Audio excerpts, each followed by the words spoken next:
What actually will make your marketing work 10 times harder is actually understanding how different content formats support different stages of the buying journey. And once you understand that, everything shifts.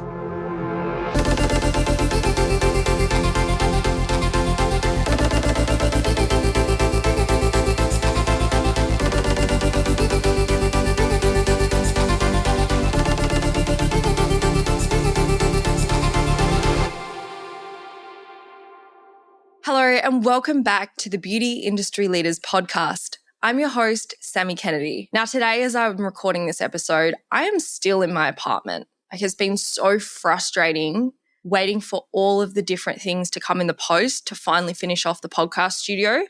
And at this point in time, I've got one more fake plant. I've got 3 soft boxes, 2 lights, because I already ordered another light and that came.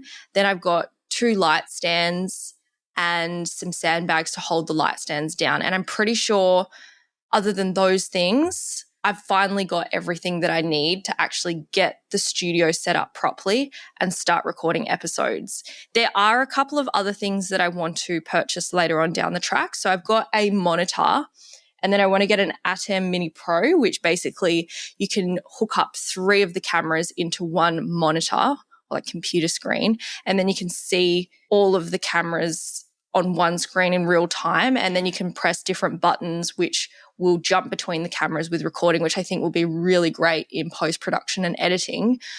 But yeah, it's been a massive project. And also the other restriction is trying to get things done while Nick's actually home, because Tuesday is our last day together, and then Wednesday mornings he flies out. So if we get all the podcast studio equipment delivered on Monday and Tuesday, then we're probably going to be in there Tuesday afternoon, Tuesday night, just trying to get it set up so that the week while he's gone, at least I can trial, test, play around with things, because I've actually got my very first interview locked in for the Thursday when he comes back, and that doesn't give us much time to actually test it together. So I might push that episode or recording back a day or 2 just to give us some time to play around. But sometimes you just need those deadlines to really push you. So I'm very, very excited for the new studio. It looks incredible. And the feedback that we've had on how it's looking, the chairs, the quality of it, it's just really nice to know that every day that I do record in this apartment and I think, oh man, I wish I could just move past this stage. I'm also incredibly grateful that this is where I'm at in my journey.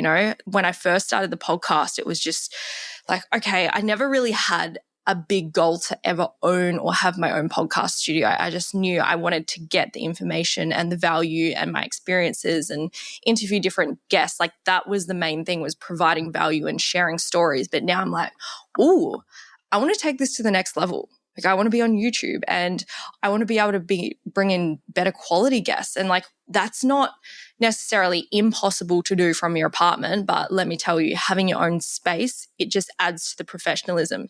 And then on top of that, finally having all of the production done for our custom merch, that's been going on in the background. I mean, that was another thing that should have been done, mid to end of November at the latest, but hasn't actually been complete until pretty much the end of 2025. So I've got 100 units of these tote bags that we had made. I have 25 units of the water bottles. Those are going to all our retreat guests. And we were meant to have luggage tags, but there's been a very interesting back and forth conversation with that. So whether they're getting made or whether they're not, I actually don't know. I think what Jade and I had discussed with the manufacturer was just to send across the tote bags. I got the water bottles from another supplier in Australia, which actually worked out to be the same price, if not cheaper, for the units that I wanted. And then I also have the pens coming from the first production run when they didn't even use the logo or branding that we wanted. They just used some plain ass font. And then we also have some stickers coming, which is more for like packaging and stuff. I think there might be something else, but I honestly cannot remember at this stage. But once all that comes in, sending off the PR packages and gift boxes to all our retreat guests. We've got 7 people coming, which is really cool. And I've also got a new guest speaker. So Ellie, unfortunately, won't be able to come to the retreat just because, having the foresight to know what would happen now, it probably is unrealistic, or not necessarily unrealistic, but it's just a lot of work to expect, to push yourself to go to a retreat when you've got a 6-month-old baby and a family. And I think for Ellie and I, we were just like being really honest with each other about, going to another country and the stress of that, and then, trying to deal with feeding times and everything. And I just said to her, like, look, I think it's best that maybe we leave it for this one and we organize something else in the future, and we can do that. She's been absolutely incredible. She's still a part of everything behind the scenes. She's helping build out the custom Notion board for all our retreat guests. We'll still Zoom her in to do the annual marketing calendar, but I have found some guests that can also help in other things. So I've got, at the moment, Celeste Gazone. She's going to be doing everything to do with website optimization, funnels, and really enhancing that user experience through behavioral design and psychology. And then I've got Tara Shaw, who is speaking about memberships and creating consistent cash flow in your business. She is the GOAT when it comes to all things memberships, like having scaled a multi-million-dollar business, having 17 team members, and memberships being the vehicle that got her there. I'm very excited to learn from her and also see how she can support all the retreat guests in being able to implement a membership into their business. And then we've also got Celine McSweeney from Brow Tribe. So she is going to be talking about leadership and how she creates a positive team culture. She improves and optimizes the team's performance and just builds an incredible system for her to be able to step away from, which I know is a huge dream that a lot of you have. So being able to bring some different experts in different areas and share knowledge and experiences and strategies and resources, I think that the 5 days at the business retreat will literally have people doing more than what they would do in 6 months or 12 months, because you can just get in there, learn in the morning and do that masterclass, that workshop. And then in the afternoon, it's co-working and implementation. So you can get one-on-one time with myself, with the guest experts. You can go get some content taken. We've got Andre, my VA, and we've also got Nick.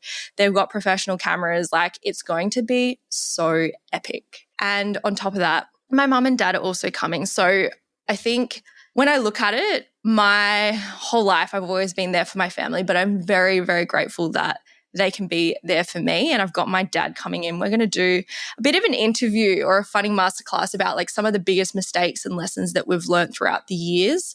Because to be honest, whenever I post anything about him, like, he is the person everyone loves to hear from. So looking forward to that. And then Wednesday night, we are also planning, on top of the Friday night celebratory dinner, which I've found a venue for. I'm very excited for that. But Wednesday night, we are going to go to Hoi An and go see all the lanterns and check out the markets, like ancient town. It's going to be really, really nice. So I'm very excited. I never thought that when I initially started the podcast that I would have a podcast studio, or that I would be hosting an international retreat, or that I would be building, creating, designing my own merch.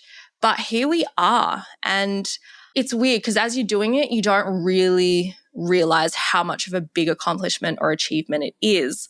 But I think now I'm starting to look back and go, oh, wow, like if I really anchor in of like where I started and where I've been able to build to in such a short period of time, I'm very excited to see what I can do in just 1 year.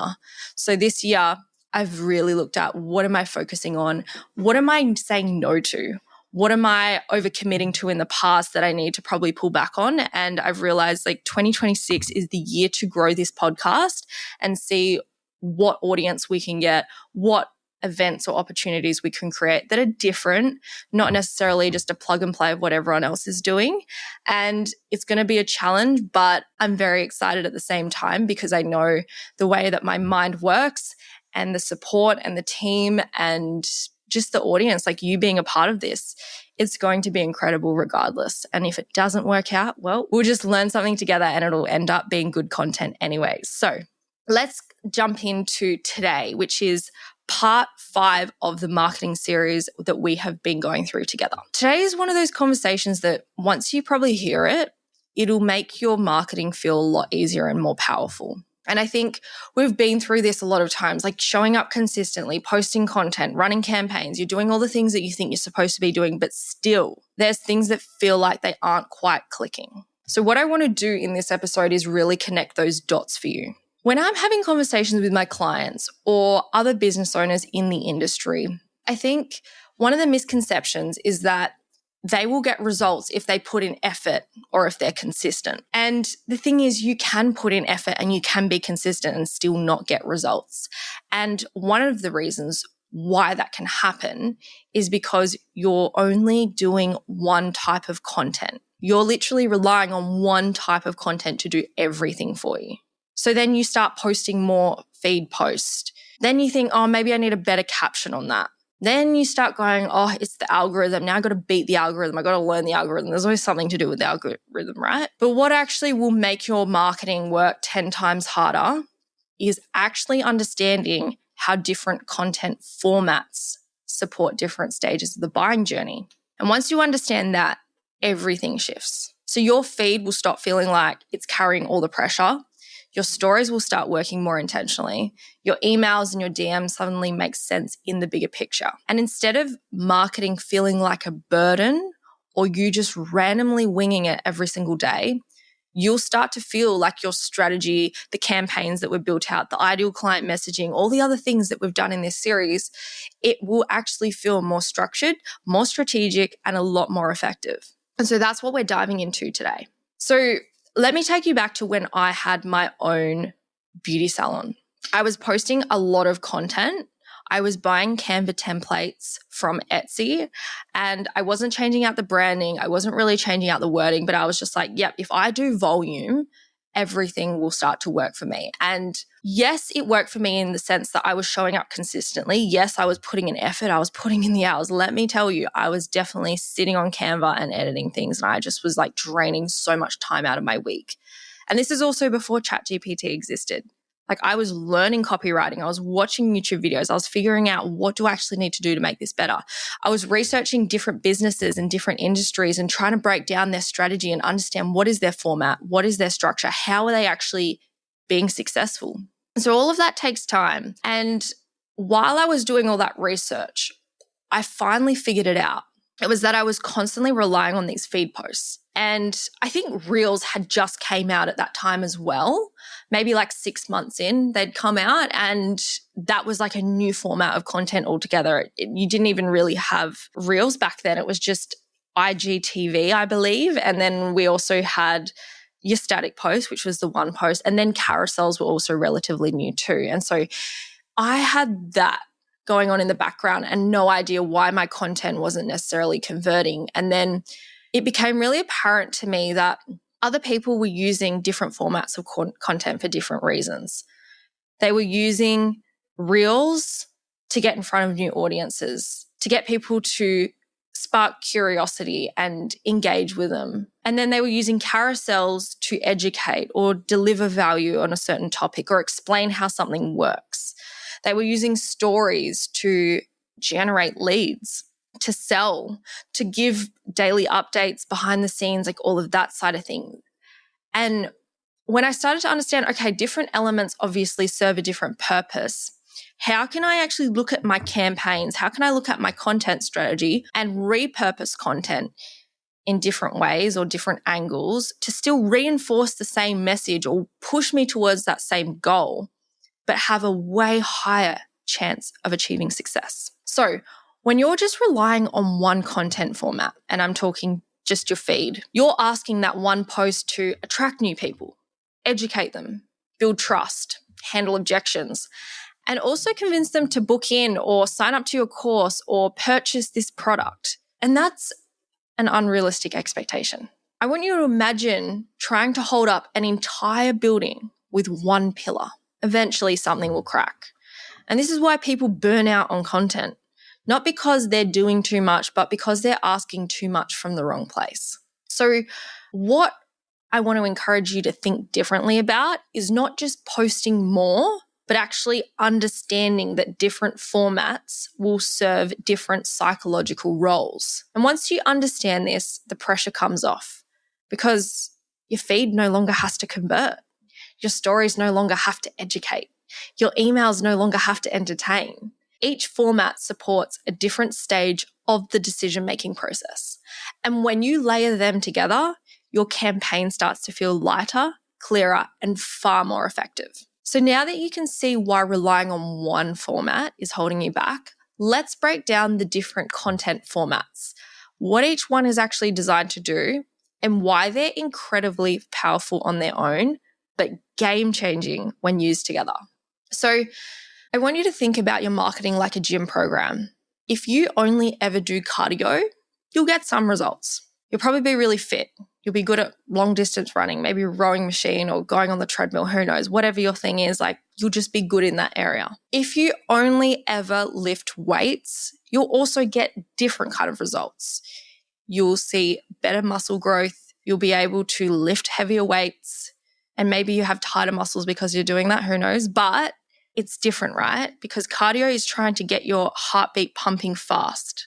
Weights is trying to get you to push harder and build muscle and strength. Now, on the other hand, if you only ever stretch, but you never did any cardio, you never lifted weights, you probably would feel amazing. You'd have great mobility, but you're not really getting stronger. So as you can see, each thing does work, but none of them are going to work as well on their own as if they are put together. Like a strong body will come from combining all those different elements, and a strong campaign will work the same way. So I want you to think of each content format as training a different muscle in your audience. So I'm going to say that again. Each content format will train a different muscle in your audience. So your feed is going to be like the shop front window.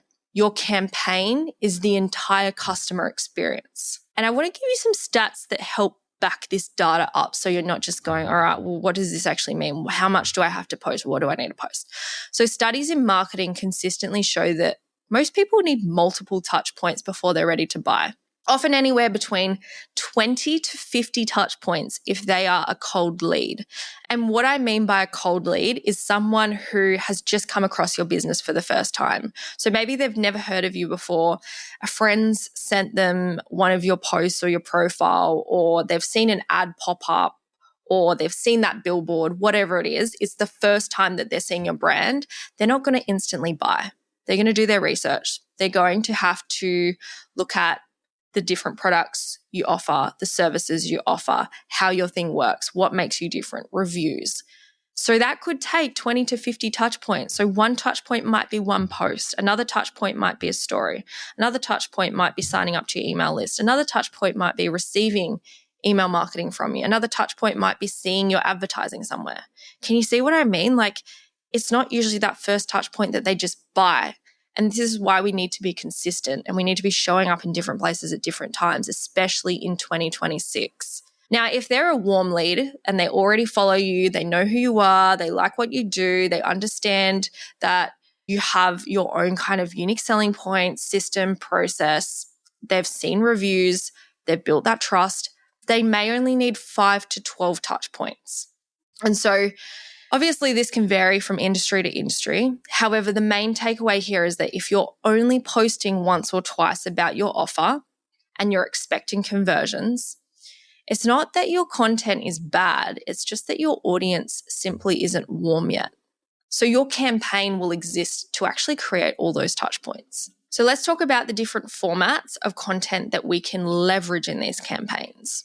So Reels, these are great for top of funnel and discovery. And I could also say Facebook ads would also be an awesome opportunity for you to be top of funnel and people to discover you, because it's pushing out your content to a new audience. So think of Reels and ads like your discovery engine.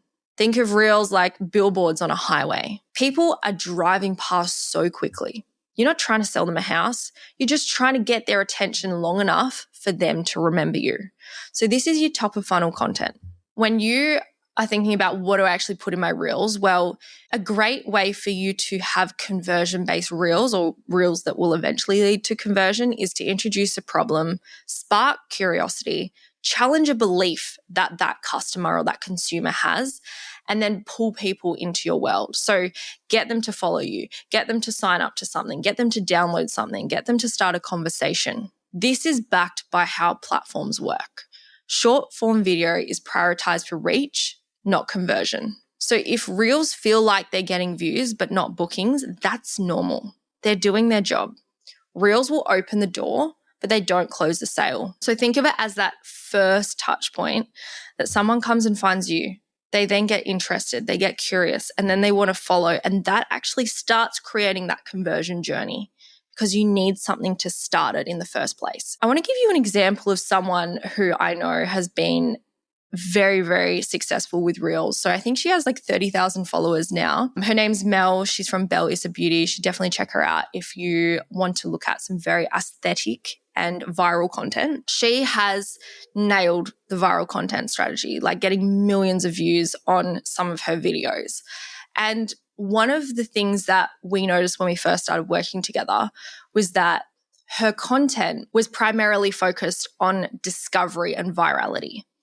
But what was missing was other elements where she had educational carousels, or if she were to have sales-based content that generated leads, or even showing her face and her personal brand behind the business. And so when you've only got one element of that, you can have content that goes viral. You could have thousands of followers, but the challenge you're going to face is not actually being able to get clients from it, or not actually be able to convert them. And this is what you see. You see people share it, you see people save it, but they don't take action. And so that is one part that is going to help your business in terms of getting in front of a new audience, getting that additional reach, growing those followers for potential people that you may be able to sell to in the future. But if you're only doing that type of content, you're going to find it really hard to actually get clients, make money. So another format of content that you can leverage is carousels. And a lot of carousels will be a mixture of education, beliefs, storytelling, because this is where trust starts to form. So think of it, if Reels are the first impression, carousels are the conversation that follows. So this is where you slow people down and help them understand why their problem exists, why it hasn't been solved yet, what actually works, why your approach makes sense. And the people who swipe through carousels are already more invested. They're giving you time and attention, which is one of the strongest buying signals online. And carousels are how you move people from interested to considering. Now, this is the one format of content that really changed how much money I make through my social media marketing, and that is stories. I used to think stories were all about posting what I'm getting up to in my day and a couple behind the scenes things here and there. But now I view stories as relationships and conversions. Stories are your most valuable asset because these are the people who see your content daily, they know your voice, they trust your expertise, and they feel connected to you. From a behavioral psychology perspective, people are far more likely to buy from someone that they feel familiar with. Stories build familiarity.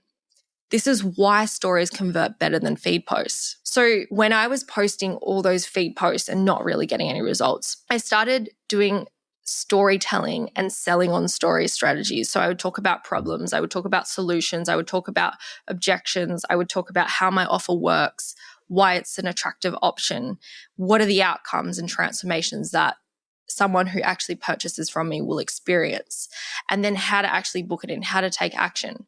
You think about it, people watching stories, they're seeing it every day. They are your most engaged, most warm audience. That is going to be your highest chance of success when it comes to converting, because that's your hottest, warmest audience.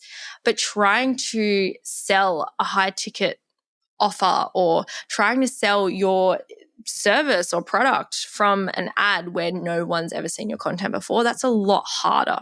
And it's going to take a lot more money and a lot more time to actually build that trust before they're ready to do that. So if you ever needed to get bookings, make money, generate leads, and do it fast, stories is the first place that I would be going to. So use your stories to show behind the scenes, talk through your offers casually, answer objections in real time, share results and wins, invite people to DM or book. Now, if your bookings feel inconsistent, 9 times out of 10, the issue isn't going to be your feed. It's that your stories aren't guiding people clearly enough. Now, I know email marketing is one of those things where people go, oh, I don't have time for it, or it doesn't work, or all of those things. And I truly believe that email marketing isn't necessarily always about getting the highest open rate or conversion rate, but it is about staying top of mind. Now, email marketing often gets overlooked, but if you look at email marketing as a whole, email still consistently delivers one of the highest ROI of any marketing channel, because even when your emails aren't opened, your name is still showing up. And in a world where attention is fragmented, being remembered matters. So emails will allow you to reinforce your campaign message, expand on ideas that you can't fully explain on social media, reach people without relying on an algorithm. So think of email as your quiet consistency channel. It supports your campaign without needing constant visibility. So something to really help this sink in is, when you buy a flight and, it kind of forces you to subscribe to email marketing, you may not necessarily open up every single email that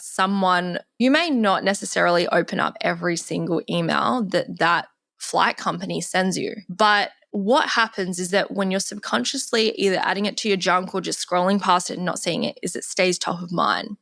And so the moment that you think, I want to go on a holiday, or I'm thinking about booking flights here, that company is the first person that comes to mind because they're consistently showing up in your emails. And subconsciously, your brain is remembering that for when it's ready to use that information. So with your email marketing, yes, I think that there's a lot of opportunity to have quality copywriting in there and actually build that relationship with your audience. But I also do believe that even if they're not opening the emails and they're still seeing your name popping up in their feed, the second that they think, I need to book in for that, or I want to go do something for myself, you will be the first person that comes to mind because you've been showing up consistently in their emails. Now, the last one that I want to talk about today is DMs. And I almost think about DMs as decision-making moments because DMs are where your marketing becomes human. This is the equivalent of someone walking up to the counter and asking you a question. They're interested. They're just seeking reassurance. And psychologically, this is the moment people want certainty, not pressure. So your job in the DMs is not to convince them. It's to clarify. It's to reassure. It's to confirm that they're making the right decision. And something I've really found with having conversations about buying things and making investments and purchasing is that most people don't necessarily need more information. They need confidence. Because DMs are great because you can have that conversation with them. You can create the confidence. You can give them the reassurance. You can give them what exactly it is that they need because you understand where they're currently at.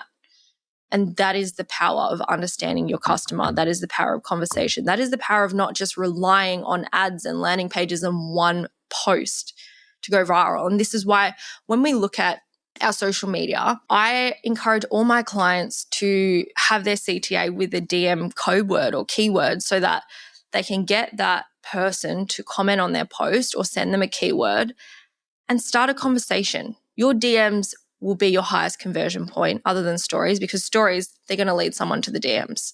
Your post should lead someone to the DMs. A reel, if they want more information, send them to the DMs because when they talk to you and they have that conversation, they know you actually care.